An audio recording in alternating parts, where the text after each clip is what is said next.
All right, so we are going to try to answer today's question, which is how much does age really matter in a relationship? And we're going to use this rule that has been proposed by some, and this rule is called the half plus seven rule. And what this rule does is it helps us and people in society determine the age of the youngest person somebody can date and it still be deemed acceptable. So we're gonna go ahead and we're gonna just do some rough math here. We're not gonna put it into a function yet.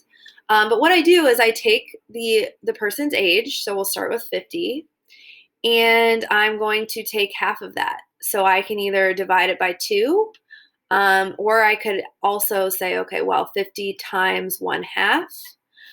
Both of these are going to give me the answer of 25. All right, so that's that first part, the half part.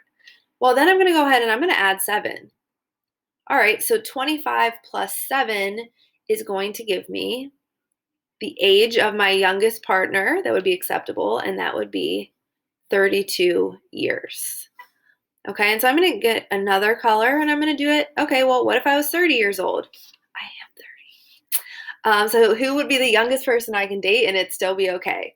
Well, again, we're going to take half of the person's age, or my age in this case, which would be 15. And then we are going to add 7 to it. So 15 plus 7 is going to give me 22 years. All right. And then last but not least, let me get one more color. We'll do red. What about 16? Okay, so if I take 16 and I divide it by 2, that would give me 8. And then, so that's the half. And then I have to, again, add 7. 8 plus 7 is going to give me 15 years. All right. Another thing that's really important is now turning this into a function, right? So we just actually evaluated a function without really knowing it.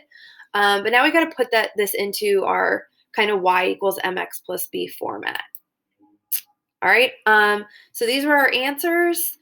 In order to put it into the y equals mx plus b format, I need to first determine, okay, what's my input and what is my output?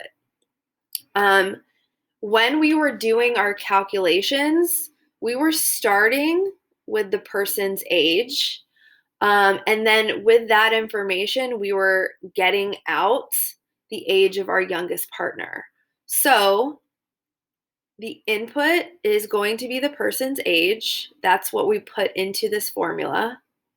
And the output is the age of the youngest. And I'm going to partner. I'm going to abbreviate here. Okay. When we are doing inputs and outputs, remember our input is usually X, except for here, it tells us to use A. All right, so I'm going to put this over here. This is going to be my input, and we can keep Y for the output. So the age of the youngest partner, kind of makes sense, Y for youngest, is going to be my output. All right, so when I'm looking for a formula or I'm trying to turn this half plus 7 rule into mathematics, I'm going to start with y. So y is going to equal, well, the half part has to come first, right?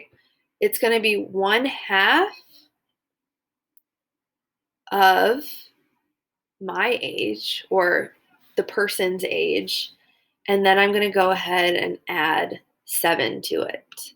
All right, so if I wanted to go back here now and put these all into our function, this is kind of what it would look like. I would say, okay, well, half the person's age plus 7, right?